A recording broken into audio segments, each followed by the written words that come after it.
Hello students, कैसे हैं आप सब लोग। तो आज हम कंटेम्प्रेरी साउथ एशिया के चैप्टर में से एक टॉपिक उठाने के लिए जा रहे हैं। वो है कॉन्फ्लिक्ट इन श्रीलंका। तो श्रीलंका में जो पूरा का पूरा सिविल वॉर हुआ था, किस तरीके से तमिल्स और सिन्हालास के बीच में, उसको हमें आज डिस्कस करना है। सो बेसिकली अगर हम बात करें तो 1948 में श्रीलंका आज़ाद हुआ था। जैसे 1947 में हम आज़ाद हुए थे, वैसे ही ब्रिटिश रूल से यहाँ पे 1948 में श्रीलंका को आज़ादी मिल गई थी। अगर श्रीलंका की बात करो तो दो ग्रुप्स आपको यहाँ पे दिखते हैं। जैसे 74 से 75% जो आपको यहाँ कौन दिखते हैं, सिन्हालास दिखते हैं, जिनको सिनेलीज भी कहा जाता है। ठीक है, कई सारी किताबों में आपको ये मिल जाएगा। और उसके अलावा 12 से 13% कौन है, तमिल्स यहाँ पर है। ठीक है, सो बेसिकली अगर हम बात करें ये तमिल्स कौन से हैं, ये ब्रिटिशर्स के द्वारा इंडिया से आए हुए तमिल्स भी हैं, जो कहाँ पे रह रहे हैं, श्रीलंका में रह रहे हैं। बेसिकली तमिल्स का जो रिलीजन था, मेजोरिटी में वो हिंदू थे। और उसके अलावा अगर हम बात करें तो सिन्हलीज जो है वो बुद्ध धर्म को फॉलो करते थे। अब यहाँ पे क्या होता है कि 1948 में जब यहाँ श्रीलंका को आज़ादी मिल जाती है, जब श्रीलंका को साइलेंट के नाम से भी जाना जाता था, तो उस समय बहुत सारे तमिल्स वहां पर थे। और इंडिपेंडेंस के बाद में भी तमिल्स आते जा रहे थे इंडिया से, क्योंकि इंडिया से एक कनेक्शन था। तो सिन्हालास को यहाँ पर क्या लगता था कि ये जो पूरा का पूरा श्रीलंका है, ये किसका है, ये सिर्फ और सिर्फ सिन्हालास का ही है।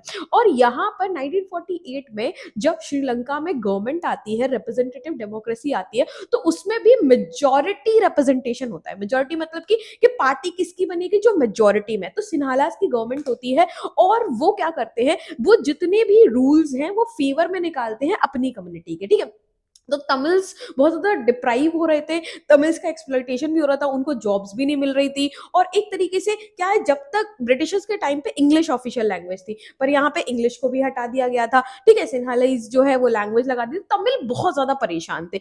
इसीलिए क्या होता है कि तमिल्स ने धीरे धीरे करके वहां पे रिवोल्ट करने शुरू किए, बगावत करनी शुरू करी। और ये चीज जो है वो सिन्हालास को पसंद नहीं आ रही थी। ठीक है, नॉर्थ ईस्टर्न जो पूरा का पूरा पार्ट है श्रीलंका का, वहां पे तमिल्स बसे हुए थे।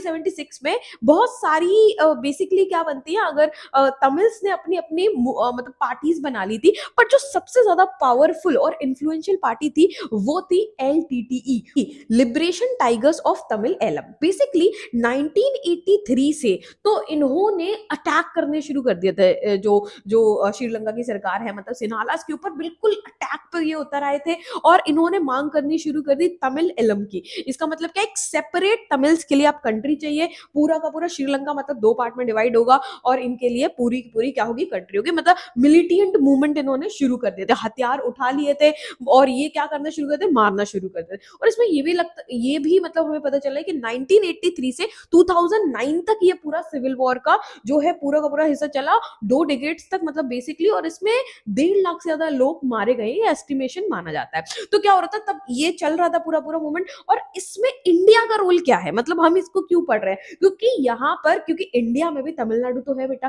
तो तमिलनाडु में जो तमिल्स रहते हैं या ऑल ओवर द वर्ल्ड जो तमिल्स थे, उनका कंसर्न अब श्रीलंकन तमिल्स के लिए था कि उनके साथ बहुत ज्यादा गलत हो रहा है। तो उनको क्या मिलना चाहिए, उनको उनके राइट्स मिलने चाहिए। जो सिन्हाला सरकार है उसमें भी उनको राइट मिलने चाहिए। तो इसीलिए जो इंडिया में बैठे तमिल्स हैं वो भी भाई अब कम्युनिटी के लिए तो सभी बोलेंगे कि भाई हमारी कम्युनिटी है, वही दुख वही वाली बात। तो उन्होंने इंडियन गवर्नमेंट को फोर्स करना शुरू किया। इंडियन गवर्नमेंट में उस समय प्राइम मिनिस्टर कौन थे, तो राजीव गांधी थे। और उन्हें फोर्स किया गया, नहीं नहीं भाई वहां पे उनके साथ गलत हो रहा है, तमिल्स के साथ आपको बोलना पड़ेगा।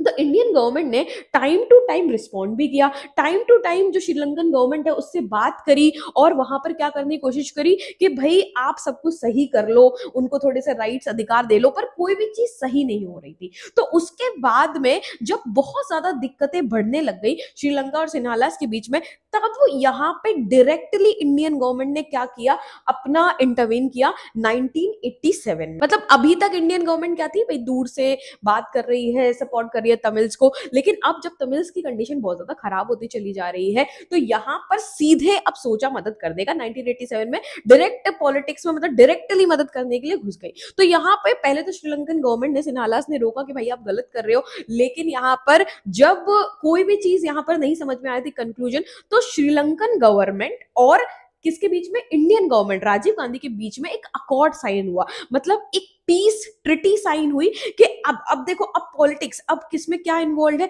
अब इसमें शिनालाज इंक्लूडेड है और आपकी इंडियन गवर्नमेंट इंक्लूडेड है। एक पीस ट्रिटी के भाई अब आप पीस करेंगे, तो यहाँ पर इंडिया ने टाइम टू टाइम मदद भी करी एलटीटी की, और उसके साथ में जब सिचुएशन वर्स्ट होती जा रही थी तो इंडिया ने अपनी पीस कीपिंग फोर्स यहाँ पर भेजी। ठीक है, अब जब इंडिया ने यहाँ पे अपनी पीस कीपिंग फोर्स यहाँ पर भेजी और इसको ऑपरेशन लिबरेशन जो है नाम दिया गया, तो उसके बाद क्या होता है कि एलटीटी को बचाते बचाते, तमिल्स के लिए काम करते करते, तमिल के साथ ही यहाँ पर भिड़ जाती है इंडियन पीस कीपिंग फोर्स। वो भी क्यों? क्योंकि भाई तमिल्स मान ही नहीं रहे थे। पहले तो वो सरेंडर कर गए थे, लेकिन बाद में क्या हो जाता है, बाद में सिचुएशन वर्स्ट होती चली जाती है, तो यहाँ पे तमिल्स मान नहीं रहे थे। तो फिर अब तमिल्स को तो रोकना था ना, पीस कीपिंग अकॉर्ड साइन किया, अग्रीमेंट साइन किया, तो भाई पीस की तो बात करेंगे ही करेंगे। तो इसकी वजह से क्या हो जाता है, कई सारे जो एलटीटी के मेंबर है वो मर जाता है। तो इवेंचुअली अब जो फाइट हो गई वो इंडियन पीस कीपिंग फोर्स और यहाँ एलटीटी के बीच में हो गई। तो यहाँ पर क्या होता है, और उसके अलावा भी जो इंडियन पीस कीपिंग फोर्स है उसको श्रीलंकन गवर्नमेंट क्या देखती है, एक तरीके से इंटरवेंशन ही देखती है कि भाई अब हमारे पॉलिटिक्स, हमारी चीजों में इंटरवीन करें, हमें आपकी जरूरत नहीं है। तो फाइनली डिसाइड होता है कि 1989 में जो इंडियन पीस कीपिंग फोर्स है वो वापस लौट जाती है यहाँ से, और क्या हो जाता है कि भाई इंडिया यहाँ से हट जाती है कि भाई आप हमारे मैटर में ना बोलो। लेकिन ये एक बहुत बड़ा कारण बनता है कि एलटीटी को गुस्सा आ गया था अब इंडियन गवर्नमेंट पे, और इसीलिए 1991 में एलटीटी का ही एक जो कह सकते हैं ह्यूमन बॉम्ब बना के एक लड़की भेजी गई और राजीव गांधी की क्या हो जाती है, डेथ हो जाती है। पर इसी के साथ में अगर हम बात करें तो यहाँ श्रीलंका में सिचुएशन खराबी होती चली जा रही थी, कई सारी स्कैंडिनेवियन कंट्रीज ने भी मदद करी, बीच में इंटरवेंशन किया। फाइनली अपने आप ही एलटीटी और यहाँ पर जो सिन्हालाज है उनके बीच में क्या होता है, एक अग्रीमेंट होता है और 2009 में वैंक्विश कर दी जाती है एलटीटी को और सब कुछ नॉर्मलाइज हो जाता है। लेकिन बीच में हम तो फालतू में पिस गए और फालतू में यहाँ पे फंस गए। लेकिन अगर हम यहाँ पर बात करें तो ये सब चीजें हो रही थी, ठीक है, ये एथनिक कॉन्फ्लिक्ट हो रही थी, लेकिन इसमें एक चीज जो ध्यान देने वाली है कि इतनी सारी सिविल वॉर के दौरान भी श्रीलंका की जीडीपी बढ़ी, श्रीलंका में इकोनॉमिक ग्रोथ हुई, Sri Lanka one of the first developing country बनी जिसमें पॉपुलेशन कंट्रोल हो गई थी। इवन अगर हम बात करें लोगों के पास एम्प्लॉयमेंट था, तो रादर देन कि भाई यहाँ पे सब कुछ डिप्लीट हो जाना चाहिए था, यहाँ सब कुछ अच्छे से उठा। तो ये था पूरा केस 1983 से 2009 तक जो यहाँ पे सिविल वॉर चली। ठीक है।